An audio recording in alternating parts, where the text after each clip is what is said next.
계속해서 여러분들과 함께 의의 흉배, 의의 호심경에 대하여 함께 은혜를 나누겠습니다. 하나님께서 우리에게 주신 의의 흉배는 주님이 우리를 의롭다고 해주신 주님의 평가요, 주님의 결론인 것입니다. 이것은 예수 그리스도를 믿는 자에게 은혜로 값없이 주시는 의의 흉배입니다. 의롭다함을 얻는 것은 죄가 없다고 선언하는 것 이상의 의미를 가지고 있습니다. 하나님의 법정에서 죄가 없는 자로 의롭다고 선언되어지는 것입니다. 그것은 하나님께서 우리의 죄를 그분의 아들 예수 그리스도에게 돌리셨고 그리스도의 의를 우리에게 선물로 돌려주셨습니다. 그래서 주님은 우리를 의인이라고 인정하여 주시는 것입니다. 그러나 우리가 그분의 은혜로 의롭다 하심을 얻었다는 사실, 이 사실 앞에서 그럼에도 불구하고 우리는 하나님 앞에서 언제나 죄의 연약함에 노출되어 있음도 우리는 기억해야 합니다. 때로는 혐오스럽고 죄 앞에 어찌할 도리가 없는 그런 약한 존재입니다. 우리는 하나님께 선처를 요구할 그런 면목조차도 없는, 그렇게 자주 실패하고 넘어지고 좌절하는 그런 존재입니다. 그럼에도 불구하고 주님께서는 우리를 완전한 하나님 앞에 설 수 있는 의인으로 인정하십니다. 이게 바로 하나님의 은혜입니다.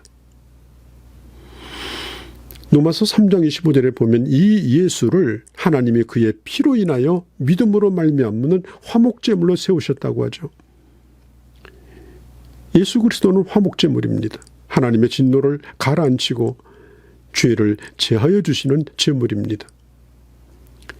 그리스도께서 화목제물이라고 하는 의미는 그리스도께서 하나님의 진노를 친히 담당하심으로 우리를 향한 하나님의 진노를 가라앉히셨다는 것이죠. 베드로전서 2장 24절 그리고 3장 18절에 있는 것처럼 친히 나무에 달려 그 몸으로 우리 죄를 담당하셨으며 의인으로서 불의한 자를 대신하여 고난을 받으셨습니다. 죄에 대한 형벌로 영원한 죽음을 요구하는 그 하나님의 공의, 그것이 주님의 십자가 안에서 완전히 만족되었습니다. 로마서 3장 25절에 하나님께서 그를 내어주셨습니다. 그리고 주님이 그 일을 주도하시고 완성하셨습니다. 그리고 우리를 완전한 의인으로 이제는 하나님 앞에 설 수 있는 그런 자격을 주신 것입니다.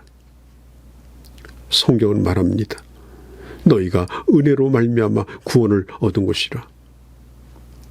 우리는 죄에 허물러 죽었습니다. 전혀 소망이 없는 상태입니다. 그런데 하나님의 은혜가 개입했습니다. 하나님의 은혜가 우리를 살리셨습니다. 하나님의 용서가 얼마나 완벽한 것인가, 구약 성경에 나오는 예를 몇 가지를 제가 들어드리도록 하겠습니다. 동에서 서가 먼 것처럼 죄를 옮겨주셨습니다. 시편 103편 12절에 보면 동이 서에서 먼 것 같이 우리 죄가를 우리에게서 멀리 옮기셨다라고 말씀하고 있죠. 여러분, 동이 서에서 서까지 얼마나 멉니까? 만일 우리가 지구상에서 어느 지점에서 이제는 북쪽으로 출발한다면 결국은 북극점을 지나게 되고 그 다음에 남쪽으로 가게 되겠지만, 그러나 동쪽이나 서쪽으로 출발한다면 그렇게 되지 않습니다. 서쪽으로 출발하면 그 방향으로 계속 간다면 늘 서쪽으로 가고 있을 것입니다. 북과 남은 북극 지점에서 만나지만 동과 서는 서로 만나지 않습니다. 어떤 의미에서 동과 서는 무한대의 거리를 상징적으로 의미하는 겁니다. 그러므로 하나님께서 우리의 죄를 통해서 석까지 먼 것처럼 죄를 옮겨주셨다. 그것은 무한대 거리로 옮겨주셨다는 말입니다. 하나님께서 우리의 죄와 관련하여 점수를 기록하고 계시지 않는다는 말씀을 하고 계십니다. 시편 103편 10절에 우리의 죄를 따라 처치하지 아니하시며 우리의 죄악을 따라 갚지 아니하셨으니 라고 말합니다. 하나님께서는 어떻게 우리의 죄가를 무한대 거리로 옮기셨다고 말하실 정도로 그렇게 우리의 죄를 완벽하게 용서하실 수 있을까요? 우리 대신 그리스도께서 죽으심으로 하나님의 공의를 완전하게 만족시켰기 때문에 그렇습니다. 이제 하나님께서는 우리를 보실 때 단 한 번도 죄를 짓지 아니한 자처럼 그렇게 우리를 보시는 겁니다. 또 이사야서 38장 17절에 보면 등 뒤로 우리의 죄를 던져버렸다고 말합니다. 주께서 나의 모든 죄를 주의 등 뒤로 던지셨나이다 라고 말하죠. 자, 어떤 것이 우리의 등 뒤에 있으면 우리는 아무리 눈을 크게 떠고 보아도 보이지 않습니다. 왜? 등 뒤에 있기 때문에. 우리는 더 이상 그것을 보지 못합니다. 하나님은 우리의 죄에 대하여 그렇게 하셨다라고 말하죠. 다시는 우리 죄가 눈앞에 보이지 않도록, 어른거리지 않도록, 죄책감을 가지지 않도록, 나를 절망시키지 않도록 완전히 우리 시야에서 치워버리신 것입니다. 우리가 그리스도인으로서 죄를 짓지 않았다거나 혹은 죄를 짓지 않는다 그런 말은 아닙니다. 우리가 스스로 경험하던 우리는 매일 사실 하루에도 몇 차례씩 죄를 짓습니다. 우리의 최선의 노력에도 불구하고 죄를 짓습니다. 그러나 하나님께서는 더 이상 우리의 불순종을 보지 아니하시고 그 대신 하나님께서 하나님의 아들로 말미암아서 우리의 죄가를 등 뒤로 완전히 집어 던지시고 그리고 우리 앞에는 그리스도의 의만 보이도록 하시는 겁니다. 여러분, 이 말은 지나치게 우리의 응석을 받아주고 관대하여서 제멋대로 행동하도록 키우는 그런 아버지처럼 우리 죄를 묻고 하신다 그런 의미는 아닙니다. 하늘에 계신 우리 아버지 하나님은 우리 아버지십니다. 그러나 우리를 오로지 믿음으로 하나님의 자녀다운 자녀로 우리를 키우기를 원하시기 때문에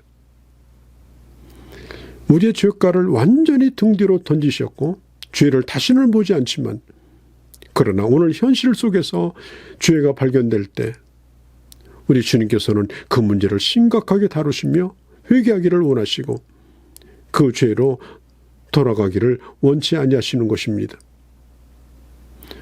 또 깊은 바다에 던졌다라고 말하죠.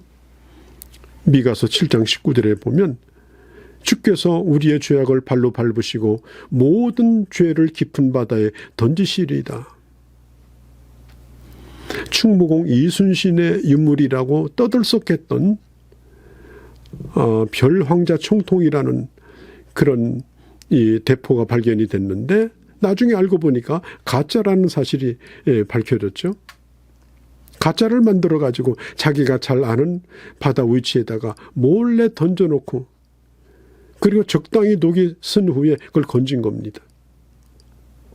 450년 전에 어딘지도 모르는 바다에 떨어진 유물을 찾는다는 게 쉬운 게 아니죠. 어쩌면 영원히 찾기 어려울 수 있습니다. 더더군다나 제일 깊은 곳 10,000m가 넘는 그런 곳에 던져졌다고 합시다. 그 깊은 바다에 동전 하나가 던져졌다면 아마 불가능할 것입니다. 주님이 우리 죄를 깊은 바다에 던졌다라고 하는 것은 바로 그런 것입니다. 다시는 물 위로 떠오르지 않습니다. 영원히 떠오르지 않습니다. 잊혀지고 회수될 수도 없고 건져낼 수도 없고 그걸 끄집어내서 고소할 수도 없습니다. 하나님께서는 우리의 죄를 그분의 등 뒤로 던지셨다고 말한 것처럼 깊은 바다에 내어 던지신 것입니다. 우리의 죄들이 어쩌다가 하나씩 배 위로 떠오르는 그런 일은 없습니다. 영원히 다시 찾을 수가 없습니다. 또 성경에 보면은 우리의 죄를 도말하는 자라고 말씀하시죠. 이사야서 43장 25절에 보면 나 곧 나는 나를 위하여 내 허물을 도말하는 자니 내 죄를 기억하지 아니하리라. 도말하는 자니 기억하지 아니하리라. 이 도말한다는 게 뭡니까? 완전히 지워버리는 겁니다. 그 채권 용지를 완전히 태워버리는 것입니다. 다시 회복이 안 됩니다. 나중에 기억나면 다시 죄값을 갚으라, 그런 게 아닙니다. 그 원본 자체를 제거해버린 것입니다. 다시는 볼 수 없습니다. 그것이 바로 도말한다라는 의미인 것입니다. 하나님께서는 우리의 허물을 도말하셨는데 이것은 법률상 완벽한 하나님의 행위이십니다. 최고의 통치자에 의한 공식적인 대사면입니다. 다시는 거론하지 않습니다. 더 이상은 하나님으로부터 정죄받지 않습니다. 로마서 8장 1절에 그러므로 이제 그리스도 안에 있는 자에게는 결코 정죄함이 없다고 했습니다. 그리고 의롭게 된 자는 이제 하나님이 그의 편이 되어주십니다. 로마서 8장 11절에 보면 만일 하나님이 우리를 위하시면 누가 우리를 대적하리요? 하나님이 우리 편인데 누가 우리를 대적하겠는가? 자, 정리해 볼까요? 통에서서가 본 것처럼 우리의 죄를 멀리 옮기셨습니다. 또 그것들을 등 뒤로 던져버리셨습니다. 그리고 깊은 바다에 가라앉혀 버리셨습니다. 낚시질 불가능합니다. 그리고 죄의 기록부에서 완전히 도말해 버렸습니다. 그리고 다시는 입에 올리지 않기로 약속하셨습니다. 우리가 하나님 앞에 가슴을 펴며 때를 따라 돕는 은혜를 얻기 위해서 당당히 나아갈 수 있는 것은 바로 의의 흉배, 의의 호심경을 내게 주셨기 때문인 것입니다. 이 선물을 당당히 주장하고 그리고 영적 전쟁에서 당당하게 승리하는 그런 주의 자녀들이 되어주시기를 바랍니다.